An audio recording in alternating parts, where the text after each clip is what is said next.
So we've come to Shaw Corner, which is the home of George Bernard Shaw. And we're enjoying a cup of tea before we have a look round the house. Shaw's Corner was the home of George Bernard Shaw and his wife Charlotte.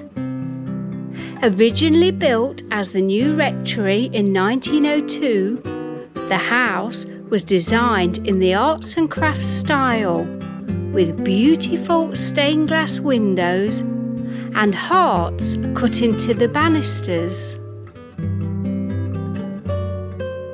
The rectory was too big for the rector, and so was offered for rent in 1906. The Shaws moved in and bought it outright in 1920. George Bernard Shaw was born on the 26th of July 1856 in Dublin, and was an Irish playwright and political activist who used wit and satire to challenge social and political inequalities over a long and productive life.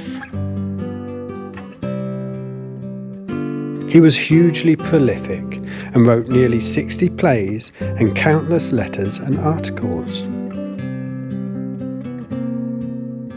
During his lifetime, he was one of the most photographed and quoted men in the world.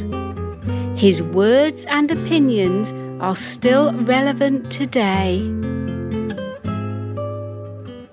His wife Charlotte was a suffragist, philanthropist and translator, and shared Shaw's ideals and devoted much of her time to the struggle for women's rights.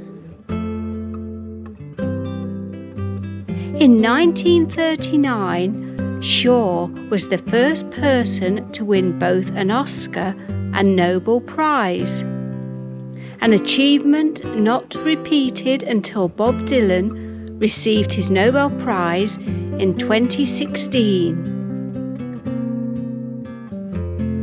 Both the Nobel Prize and Oscar can be seen in the house, although when he won the Nobel Prize in 1926, he didn't attend the ceremony, instead opting for the award to be posted to him, and he donated the prize money to charity.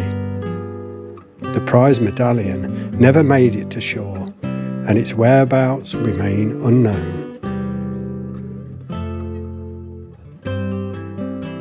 He was awarded the Oscar for the screenplay Pygmalion, which tells the story of Edwardian flower girl Eliza Doolittle, who is transformed into a duchess by Professor Henry Higgins. At the bottom of the garden is the writing hut, mounted on a revolving mechanism, so that as he worked, Shaw could follow the sun throughout the day. In this retreat, behind the trees, he wrote many of his plays. He died on the 2nd of November 1950 at the age of 94 in the dining room at Shaw's Corner. The lights on Broadway were dimmed when the news of his death reached the United States. He was cremated and his ashes were mixed with those of his wife, who had died in 1943, and scattered around the garden at Shaw's Corner. Oh, that was really interesting. Oh, it was lovely, wasn't it?